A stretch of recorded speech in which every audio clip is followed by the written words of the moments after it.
بسم اللہ الرحمن الرحیم۔ السلام علیکم۔ آج کی ویڈیو میں ہم سب سے پہلے ریویژن کریں گے، اس کے بعد ظرف یعنی کہ ایڈوربس کے بارے میں پڑھیں گے۔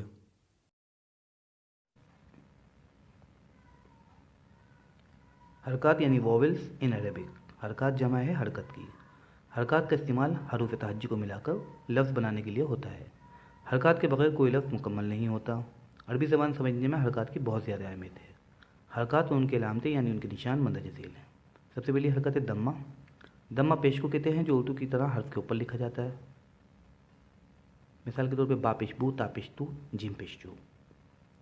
دوسری حرکت ہے فتح۔ فتح زبر کو کہتے ہیں، اسے بھی اردو کی طرح حرف کے اوپر لکھتے ہیں۔ مثال با زبر با، تا زبر تا، جیم زبر جا۔ تیسری حرکت ہے کسرہ۔ کسرہ زیر کو کہتے ہیں اور یہ بھی اردو کی طرح حرف کے نیچے لکھا جاتا ہے۔ مثال کے طور پر با زیر بی، تا زیر تی اور جیم زیر جی۔ حرکات یعنی دمہ فتح کسرہ کی آواز کی مقدار محض اتنی ہوتی ہے جیسے ٹک کی آواز، یا جتنی دیر میں انگلی کو کھولا جائے۔ جب ان حرکات کی آواز کو لمبا کرنا یا کھینچنا ہوتا ہے تو ہم ان کے آگے حروف مدہ لگاتے ہیں، جو کہ 3 ہیں: الف، واو اور یا۔ مثال دیکھیے، با پیش بو ہوتا ہے، لیکن اگر اس کے آگے واو لگا دیں تو با پیش واو بو۔ اسی طرح با زبر با ہوتا ہے، اگر اس کے آگے الف لگا دیں تو با زبر الف با۔ با زیر بی ہوتا ہے، اگر اس کے آگے یا لگا دیں تو با زیر یا بی۔ آواز تھوڑی لمبی ہو جاتی ہے۔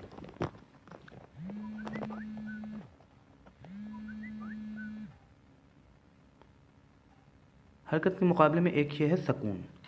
سکون کا مطلب ہے حرکت کا نہ ہونا۔ اردو میں سکون کو جزم کہتے ہیں، جو حرف کے اوپر ایک چھوٹے دائرے یا دال سے ظاہر کیا جاتا ہے۔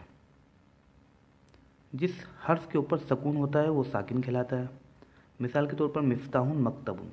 مفتاح کے فا کے اوپر سکون ہے یعنی فا ساکن ہے، اسی طرح مکتب کے کاف کے اوپر سکون ہے یعنی کاف ساکن ہے۔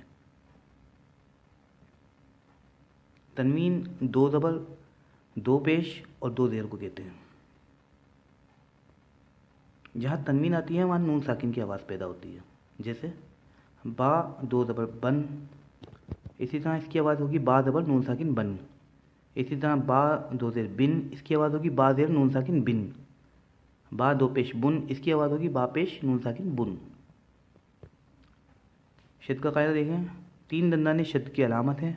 جب بھی کسی لفظ میں ایک جیسے حروف آگے پیچھے آ جائیں تو ان دونوں کو ملا کر ایک بنا دیا جاتا ہے۔ مثال دیکھیے، اب با، حقیقت میں یہ اب با ہے، لیکن جب ہم اس کو پڑھتے ہیں تو پہلا با دوسرے با کے ساتھ مل کر شدت اختیار کر لیتا ہے اور ایک ہی حرف ظاہر ہوتا ہے، یعنی اب با کے بجائے ہم ابا کہتے ہیں۔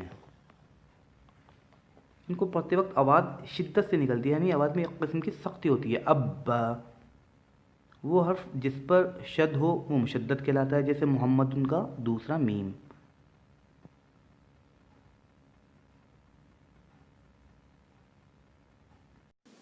آئیے ضمیر منفصل کو دہرا لیتے ہیں۔ میرے ساتھ انگلیوں پر تسبیح کتاب پڑھیں۔ ہوا ہما ہم، ہیا ہما ہن، انت انتما انتم، انتی انتما انتن، انا نحن۔ ایک بار پھر، ہوا ہما ہم، ہیا ہما ہن، انت انتما انتم، انتی انتما انتن، انا نحن۔ ایک بار پھر، ہوا ہما ہم، ہیا ہما ہن، انت انتما انتم، انتی انتما انتن، انا نحن۔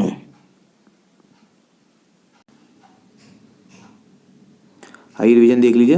نیچے لکھے ہوئے جملوں کا اردو سے عربی میں ترجمہ کریں، جملوں کا تجزیہ کریں، جملوں کا جو سوالیہ حصہ ہے اسے چھوڑ کر۔ کوشش یہی کریں کہ ان تمام جملوں کو ایک طرف لکھ لیں، پھر ان کے سامنے ان کا جواب لکھیں، اور اگر کوئی جواب غلط ہو تو اس کو دوبارہ لکھ لیں۔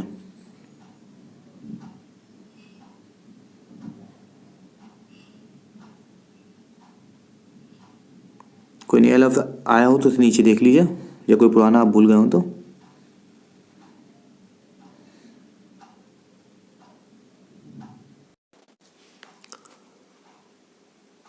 آئیے جوابات ان کا تجزیہ دیکھتے ہیں۔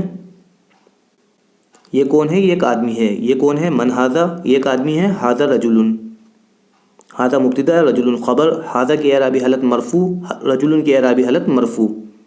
یہ کیا ہے؟ یہ ایک پتھر ہے۔ یہ کیا ہے؟ ما ھذا یہ ایک پتھر ہے، ھذا حجرن، ھذا مبتدا، حجرن خبر، ھذا کے اعرابی حالت مرفوع، حجرن کے اعرابی حالت مرفوع۔ پتھر بھاری ہے اور کاغذ ہلکا ہے۔ الحجر ثقیل والورق خفیف، الحجر مبتدا ثقیل خبر و عطف الورق مبتدا خفیف خبر۔ یاسر کہاں ہے؟ وہ بیت الخلاء میں ہے۔ این یاسر هو فی المرحاض، ہوا مبتدا فی المرحاض جار مجرور شبہ جملہ خبر۔ جب ہم جار مجرور کہتے ہیں تو اس کا مطلب ہے کہ حرف جر کے بعد ایک اسم آ رہا ہے اور وہ حرف جر کی وجہ سے مجرور ہے۔ حرف جر اور اسم مجرور، اس ترکیب کو ہم مختصراً شارٹ میں جار مجرور کہتے ہیں۔ حامد کمرے سے نکلا اور غسل خانے کی طرف گیا۔ خرج حامد من الغرفة وذهب إلى الحمام۔ خرج فعل، حامد فاعل، من الغرفة جار مجرور، و عطف ذهب فعل فاعل مستتر، إلى الحمام جار مجرور۔ یہاں ہم شبہ جملہ نہیں کہیں گے، وہ ہم جملہ اسمیہ میں کہتے ہیں۔ جملہ فعلیہ میں ہم فعل اور فاعل کی پہچان کرتے ہیں۔ جملہ فعلیہ میں فعل کے بعد عموماً فاعل آتا ہے جو ہمیشہ مرفوع ہوتا ہے۔ خرجہ وہ نکلا کا معنی دیتا ہے، لیکن اس کے بعد اگر کوئی ایسا اسم آئے جو فاعل بن سکتا ہو تو وہ کا معنی ختم ہو جائے گا۔ دیکھیے خرج حامد کا مطلب ہوگا حامد نکلا۔ دیکھیے ذہب ہے فعل ہے، فاعل اس میں مستتر ہے، تو جملے میں فاعل موجود بھی ہو سکتا ہے اور موجود نہیں بھی ہو سکتا۔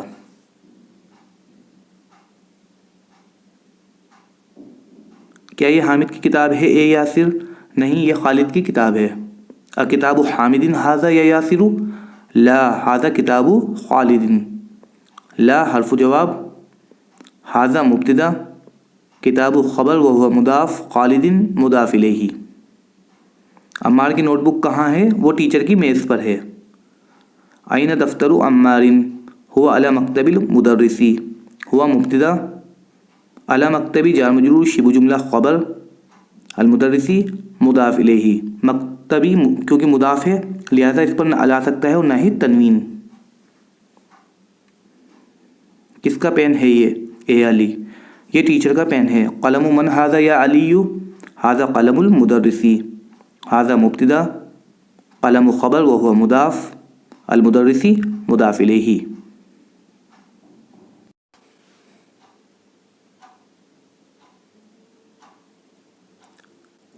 ظرف ایڈوربس، ظرف اسم ہوتے ہیں جو وقت یا جگہ کے تعلق سے دوسرے اسم کی وضاحت کرتے ہیں۔ ظرف دو طرح کے ہوتے ہیں، ظرف زمان ایڈوربس آف ٹائم، مثلا الآن۔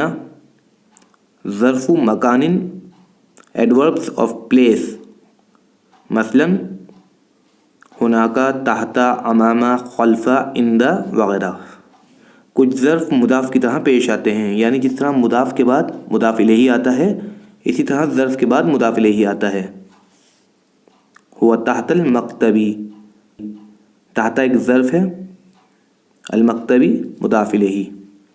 تحت ایک ظرف ہے لیکن اوپر کی مثال میں ہم دیکھ سکتے ہیں کہ تحت مضاف کی طرح پیش آیا ہے، یعنی اس نے اپنے بعد آنے والے اسم کو مجرور کر دیا۔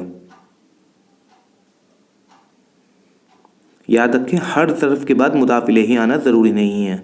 مثلا ہناکا ایک ظرف ہے لیکن اس کے بعد مضاف الیہ نہیں آئے گا۔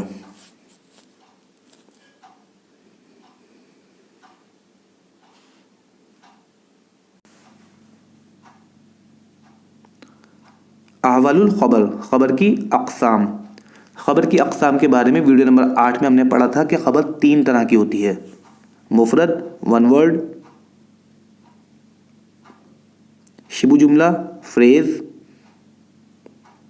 اور جملہ، سینٹینس۔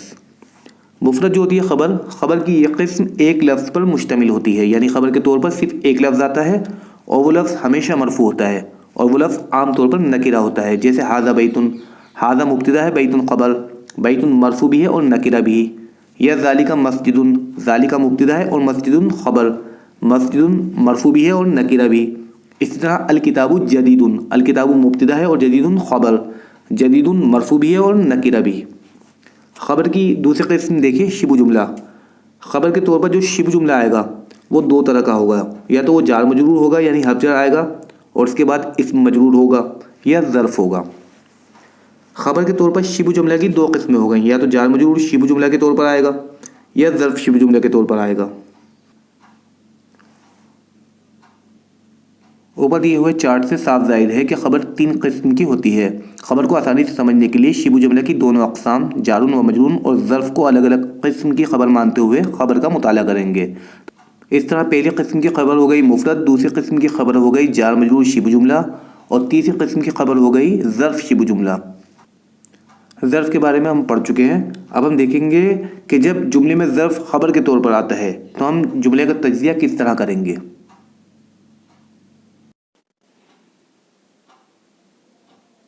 کائنڈس آف خبر، خبر کی اقسام۔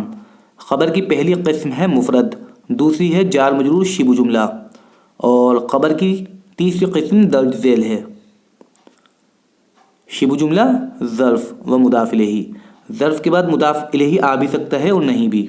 اس طرح کی خبر میں ایک ظرف خبر کے طور پر آتا ہے۔ نیچے دیا ہوا جملہ دیکھیے، ہوا تحت المکتبی، تحت ایک ظرف ہے جس کے معنی ہے نیچے، ہوا مبتدا، تحت ظرف شبہ جملہ خبر، المکتبی مضاف الیہ، تحت مضاف کی طرح پیش آیا ہے، اس نے اپنے بعد آنے والے اسم کو مجرور کر دیا۔ تحت جو کہ ایک ظرف ہے اپنے آپ میں خبر ہے۔ یاد رکھیں ہر ظرف کے بعد مضاف الیہ آنا ضروری نہیں، مثلا ہنا کا ایک ظرف ہے لیکن اس کے بعد مضاف الیہ نہیں آئے گا۔ آئیے اس کی تھوڑی سی مشق کرتے ہیں، پریکٹس کرتے ہیں۔ ٹیچر کا بیگ کہاں ہے؟ وہ میز کے نیچے ہے۔ ٹیچر کا بیگ کہاں ہے؟ آئینہ حقیبۃ المدرسی، وہ میز کے نیچے ہے۔ ہی تحت المکتبی، ہی مبتدا، تحت ظرف شبہ جملہ خبر، المکتبی مضاف الیہ۔ حقیبت مؤنث ہے اس لیے ہم نے ضمیر ہی کا استعمال کیا۔ تحت مضاف کی طرح پیش آیا ہے، اس نے اپنے بعد آنے والے اسم کو مجرور کر دیا۔ کتا کہاں ہے؟ وہ کار کے نیچے ہے۔ کتا کہاں ہے؟ این الکلب، وہ کار کے نیچے ہے۔ ہوا تحت السیارتی، ہوا مبتدا، تحت ظرف شبہ جملہ خبر، السیارتی مضاف الیہ۔ الکلب مذکر ہے اس لیے ہم نے ضمیر ہوا کا استعمال کیا۔ تحت مضاف کی طرح پیش آیا ہے، اس نے اپنے بعد آنے والے اسم کو مجرور کر دیا۔ حامد کی کتاب کہاں ہے؟ وہ میز پر ہے وہاں۔ حامد کی کتاب کہاں ہے؟ اینہ کتاب حامد، وہ میز پر ہے وہاں۔ ہوا علی المکتبی ہناک، ہوا مبتدا، علی المکتبی جار مجرور شبہ جملہ خبر، ہناک ظرف، اس کے بعد مضاف الیہ نہیں آئے گا، صرف ظرف۔ کتاب مذکر ہے اس لیے ہم نے ضمیر ہوا کا استعمال کیا۔